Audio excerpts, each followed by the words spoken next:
आज मैं बात करने जा रही हूँ हमारी अपनी एक स्त्री के जर्नी के बारे में। गर्भ संस्कार आप में से बहुत ही ऐसे लोग होंगे जो जानते होंगे। गर्भ संस्कार का मतलब है गर्भ यानी कि ऊन और संस्कार यानी कि जो हमारे अनजन्मे शिशु को दिया जाता है। ये हमारे अब का नहीं, यानी कि बहुत साल पहले का ये एक थेरेपी है जो स्त्री को जब वो गर्भ धारणा करती है उस वक्त उसके बच्चे को दी जाने वाली एक सीख है।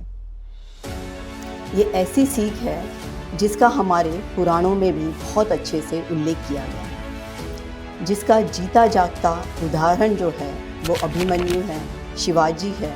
बहुत सारे ऐसे ग्रेट हस्ती है जिनके बारे में हमने सुना है। आज साइंस भी इस चीज़ को प्रूव करता है कि एक बच्चा गर्भ के अंदर सुप्त अवस्था में नहीं बल्कि जागृत अवस्था में होता है। इसका जीता जाता एक एग्जाम्पल मेरे पास भी एक केस आया था।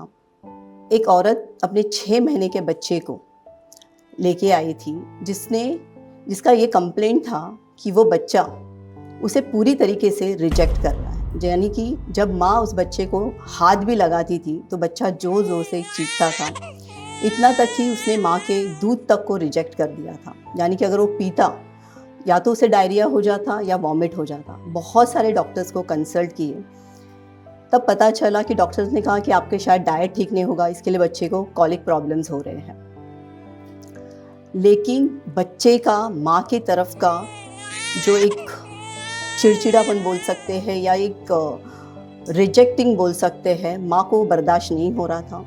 तो किसी ने उनको मेरे बारे में कहा और जब मैंने उस बच्चे का और उस माँ का दोनों का भी काउंसलिंग किया तब मुझे पता चला कि माँ जब प्रेग्नेंट थी, यानी कि उसे जब ये पहला पता चला कि वो प्रेग्नेंट है, she is a very career oriented woman. तो उसको ऐसा लगा कि अगर ये बच्चा अगर मेरे लाइफ में आएगा तो शायद मैं मेरे करियर को आगे तक ले नहीं पाऊँगी। तो उसने 3 बार अटेम्प्ट किया अबॉर्ट करने का, बट तीनों बार भी वो फेल हो गया।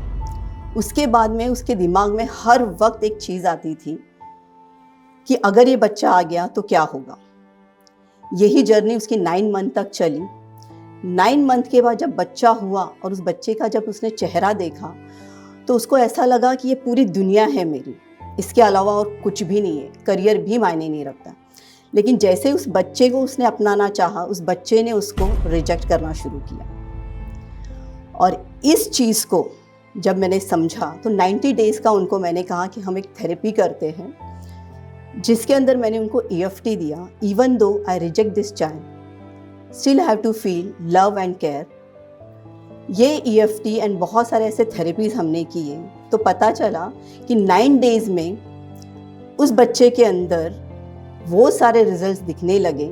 बच्चा माँ का दूध पीने लगा, बच्चा माँ के टच को फील करने लगा और 90 डेज़ के अंदर जैसे कि माँ और बच्चे के अंदर इतना स्ट्रॉन्ग बॉन्डिंग हुआ कि बच्चा माँ को 1 मिनट के लिए भी छोड़ता नहीं था। तो ये जीता जाता एग्जाम्पल है कि हम कहते हैं ना कि बच्चा बाहर आने के बाद में हम उनको संस्कार देंगे, ये नहीं है। क्योंकि आप वृक्ष में सुधार नहीं कर सकते हो, आप बीज में सुधार कर सकते हो। अगर आप बीज में सुधार करेंगे तो वृक्ष में आपको ज़्यादा मेहनत करने की ज़रूरत नहीं पड़ेगी।